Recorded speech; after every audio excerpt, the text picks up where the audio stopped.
Okay, we're going to convert over to a presentation that I'll be providing tonight with COVID-19 updates. And again, next slide, Mr. Nornholt, please. So currently we're still in virtual learning.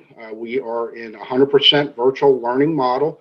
We have two options, which is what we started our school year with. Option A is our virtual live instruction, which is partnered with independent asynchronous work. And then option B is our Harrisburg Virtual Learning Academy, our HVLA program, where it's an asynchronous, 100% asynchronous learning model with flexibility to complete work independently and at times that meet the student and family needs to complete that work.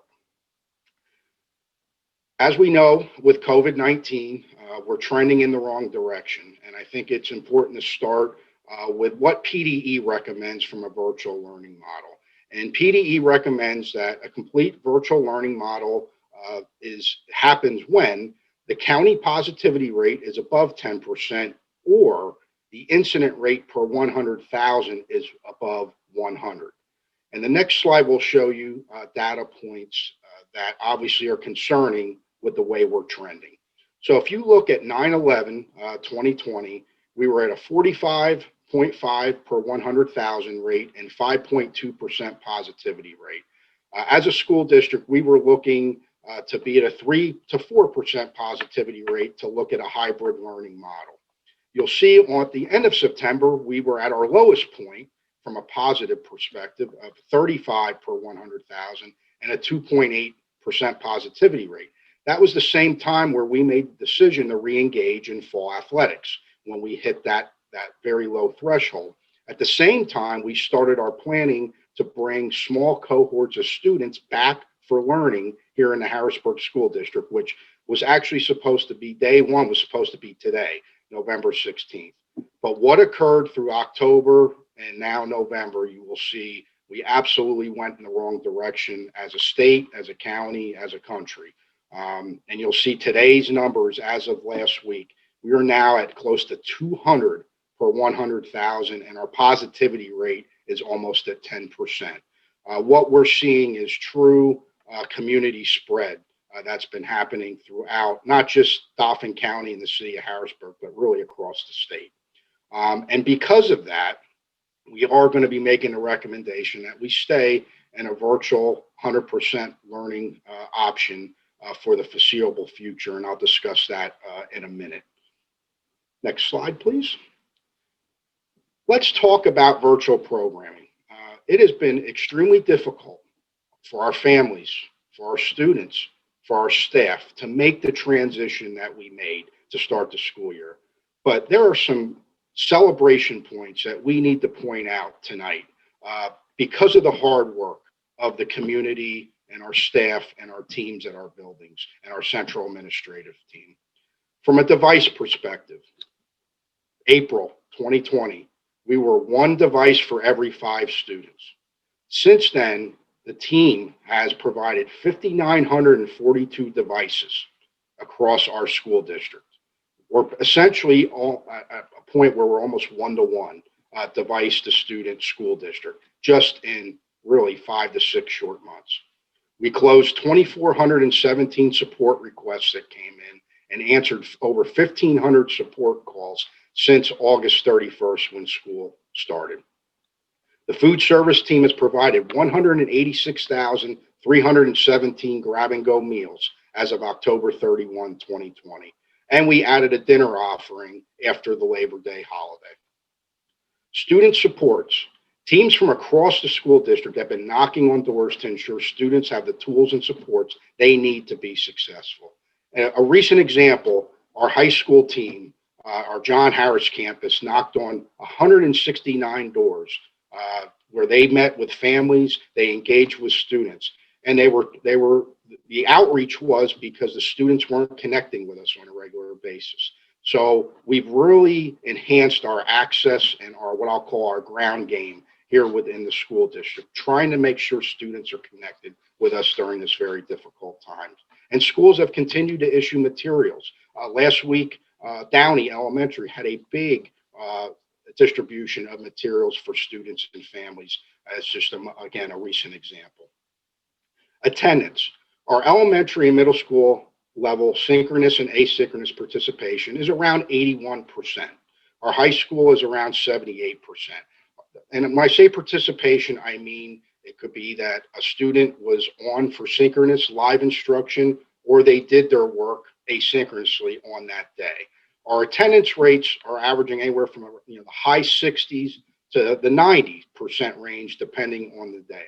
But when you look at a participation rate of around 80%, and you look at our attendance rates pre-COVID, we want those rates to be higher, but if you look at this historical trend, they're very close to where the school district was pre-COVID. Again, we're not satisfied with these numbers by any stretch, but it just shows you we're very close to where we were pre-COVID, and we're continuing to try to improve on those numbers as we move through the next couple of months. Our partnerships have been tremendous. Tri-County Community Action Plan helped us connect 283 students with internet access that would not have had it with this program. UPMC and the Harrisburg School District recently partnered on several community flu shot rollouts amongst 5 different buildings within the Harrisburg School District. Again, there's many other examples, but those are just a few recent examples of community partnerships really stepping up to help the Harrisburg School District. And our teaching and learning teams have done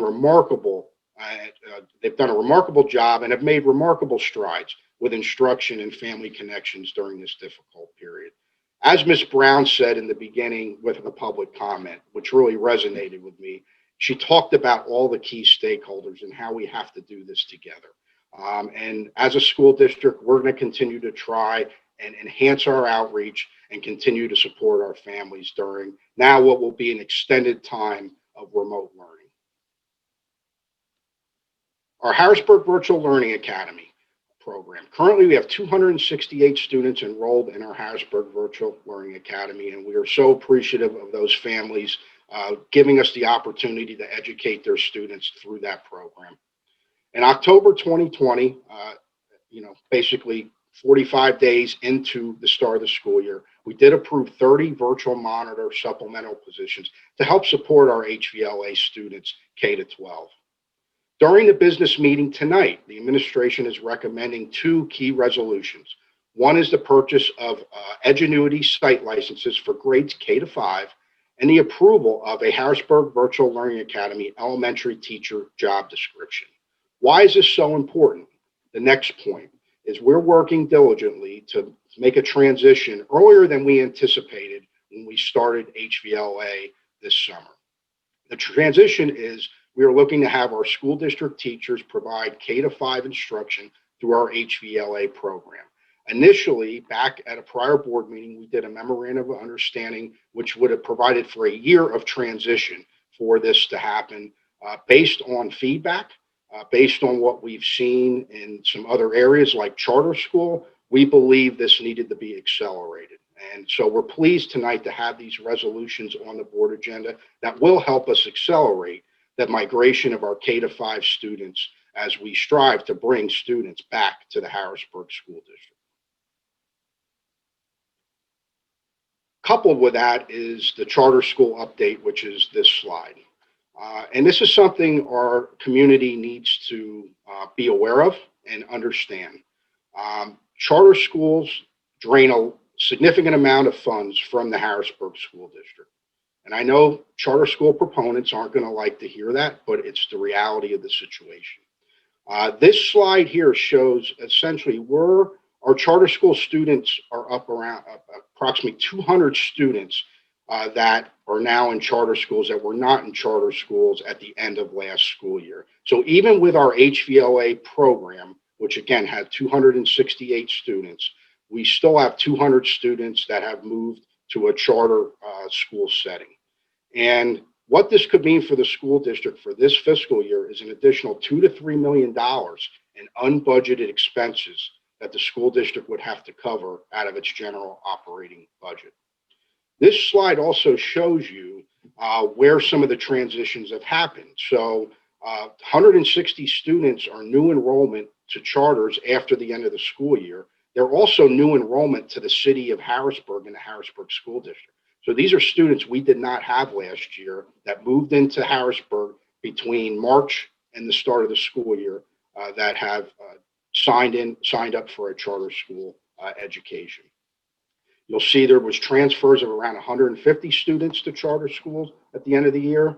We had private school children, which at this point last year, the school district wasn't paying any cost for that student. So we had 39 private school students that transferred to charter. So that cost is now transferred to the Harrisburg School District to pay that tuition. So when you add all of those together, we could be looking again at a $2 to $3 million additional expense in our charter school costs. And as a school district, we've been very clear that we believe and we understand we have an obligation to provide robust programming for our students and families. And that's what we're working to do with our Cougar Academy program. We're working to do with our HVLA program, the changes and the enhancements we're going to make throughout this school year as we head in the next school year. But we need help as a school district with this particular situation. The funding disparity and the funding that cyber charters specifically get compared to a school district is unfair. It's been unfair for a decade, and in this age of COVID-19, it is hurting school districts across the state. I've read from a number of articles where in Northeast Pennsylvania, their charter school costs could go up as high as $65 million. And where does that money come from? There's been studies that show that based on this type of increase, taxpayers may have to burden a 3 to 4% increase in taxes to help the school district offset these type of increases. So when our constituents and when our community hears that cyber charter is free, it is not free. The school district is paying. The billboards you see across the city, the school district's paying for that. The marketing blitz, the free turkeys they're handing out around Thanksgiving, the school district is paying for that. And as a taxpayer, our taxpayers need to understand they're helping to foot the bill for that. And so as a school district, we are going to continue to do our part. And our obligation is to enhance and improve our virtual learning options for our families. And we are going to do that. We started it this summer. We're going to continue to improve. We're going to continue to enhance the offerings. So we have a robust virtual programming platform for our families in the Harrisburg School District. But at the same time, we need legislative help. The legislature has to take on this issue. They've been skirting it for a decade now. It's time. And the time is now. We need help. We'll do our part, but we need the legislature to do theirs. Next slide, please. Athletics update. So again, when we made the decision to resume fall workouts in athletics, the positivity rate was 2.8%. Our incident rate, again, was in the 30s. We shared as of November 11, we're at 9.4 and almost 200. So the recommendation is at this point is we're gonna postpone winter athletics. We're not canceling at this point. We're postponing. We're going to continue to watch the numbers over the coming weeks. We're also going to see what comes out of the Mid-Penn League. It is our understanding they may be meeting in the coming days, and we're going to see what their thoughts and recommendations are around winter athletics. But for now, we're going to continue to follow the data. We've done it since March, and we need to continue to do it even through the winter months. The data is it's excessive right now with what we're seeing with COVID-19. What's even more concerning when you think about winter athletics, they're indoors, not outdoors. When you think about a sport like wrestling, you have significant contact amongst wrestlers, and even basketball is a fairly physical sport. So beyond just fall, winter, there's also concerns even with the sports themselves. And we just need to ensure that whatever we do, we try to do it safely. I commend our football team. I commend our soccer team. I commend our tennis team, our volleyball team, our cheerleaders. They did everything I asked of them and more to try to ensure that their seasons could happen. And I just want to share that publicly, that the fact of specifically with what happened with the football team, our student athletes did everything possible. Our coaches did everything possible. I'm proud of each of every one of them for everything they did to try to, prolong their season. But it just wasn't in the cards. But at the end of the day, we had to do what we needed to do. We needed to keep them safe. And unfortunately, the data, the numbers started upticking at the wrong time. And, what happened. But it doesn't take away from the remarkable efforts that our coaches and our student athletes made to participate and represent the Harrisburg School District wonderfully during this very difficult time. Next slide, please. Communication updates. Just want to share again publicly.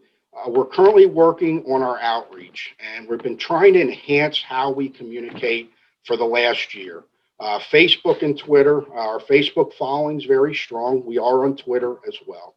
Our website updates, we try to keep our website updated. Our Harrisburg School District app, we have over 1,200 downloads. We'd like to see 5,000 more. So again, that app gives you instant access to information we push out. It will push right to your device. So again, we want to encourage continual, and we want to increase the download number for our app. Advertising and TV campaigns we did in August around our virtual learning models. We did our outdoor walk-up events in August and September. And again, I thank Dr. Samuels and the board.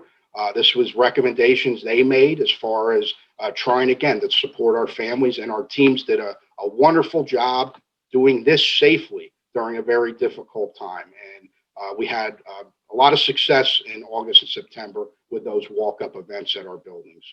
I've been going on the Mayor's TV program once a month just to try to give updates, board meeting updates, and also our building teacher outreach efforts. Some upcoming updates that we're adding to hopefully, again, increase connectivity. Our Facebook Live business meeting and review. What we've seen in working with Ms. Keys, who does all our communication and public relations, is in July when we did the Facebook Live session, it was well attended. So what we're going to try and do, because there's some great information that's shared during the board meetings monthly. So we're going to try a Facebook Live tomorrow at 5 o'clock where we're going to do a business meeting and review. So we're going to hit some of the key highlights that we're doing right now through that forum in hopes to get the information out to our community and our families. We're also going to be adding Zoom parent meetings. We're going to do those by grade band, K to 4, 5 to 8, 9 to 12, and then HVLA and Cougar, which would be December and January. So there'll be more information forthcoming on those initiatives. And then we're also going to be reinstituting a monthly newsletter. So Ms. Keys is finishing up that newsletter now, which we will distribute with our grab and go food distribution program. And we'll also have copies at each and every building throughout the district. So again, another way to try to communicate and reach our families during this very difficult time. Next slide, please. And I just wanted to share this slide. We've been doing a number of comprehensive updates during the board meetings. And this is a list of just the last year, the different topics and comprehensive presentations we provided to the community. And since March, all the meetings are recorded since we've had to go virtual. So I share this because if you're watching tonight and one of the topics from June or July or August are of interest to you, they are out on our YouTube channel. So you could go and actually watch that meeting. The presentations are all attached in board docs. So you can go back and pull the exact presentation that was shared. So again, just showing that we're going to be using our board meetings to continue to push out critical information to our stakeholders during COVID and after. This is how we want to operate and conduct our business as a school district. Next slide, please. So when can we go to hybrid learning? And this is obviously a very difficult decision that will need to be made when the numbers start coming down. But this is just a reminder of the benchmarks we were looking at. We had this slide and the next slide in prior presentations, but we are looking for 3 to 4% positivity. We want to be below 5%. I think if you look at that slide earlier, you can see once we hit that 4.5–5% range, we started having more and more issue with positive cases. So being in that 3 to 4% positivity range for a consistent amount of time is really what we're aiming for. And we'd like to see the incident rates below 50 for a sustained period of time. When I say sustained period, we're talking 2 to 3 week time period. We want, again, those cases to hold steady. We want to see a sustained decrease in community spread. Obviously, what's happening now is the complete opposite of that. The testing turnaround times have improved over the past couple of months. I will say they're still very inconsistent. We see results come back in 24 to 48 hours. We see some results take still 5 to 7 days. So hopefully more consistency will be had in that area. And we'll continue to work with state and local health professionals. And then full return, again, we would be now looking at a rate of 10 per 100,000 for a full pre-COVID return. We would want to see positivity rates below 2%, reliable treatments, and that real strong testing coordination happening across the community. As far as, next slide, please, next steps. The administration will continue to monitor key COVID-19 metrics, and adjustments to work schedules will be made. So we will be making adjustments to our work schedules to try to lessen the number of people in our buildings at any one time. But I need to stress this. This isn't going to be like March. The district will be open 5 days a week. We will be here to support our students and our families. But we are having struggles with COVID-19, like many other school districts and businesses are. And given the large spread of community transmission, we do need to make adjustments specifically over this holiday period to try to lessen the impact. And what we're trying to avoid is a community spread type issue within one of our buildings. So our plan is to remain in a full remote learning environment through January 2021. If the numbers do drop to that late September, early October level, we will then re-engage our plan to start to return small cohorts of students for in-person hybrid instruction, and as well as engaging in winter athletics. We'll continue to provide information through the communication forums we mentioned in the presentation. We're going to continue to prep our buildings by cleaning HVAC equipment, keeping our PPE supplies at an adequate level, continuing to disinfect using our Clorox 360 process and procedures that we've been doing. That will all continue through the next 8 to 12 weeks. And last and most importantly, we appreciate your continued support during this difficult time. Our parents, our families have been remarkable. The amount of change and the amount of sacrifice you're making, specifically in this 100% virtual learning model, is not unnoticed. It is greatly appreciated by every staff member within the Harrisburg School District.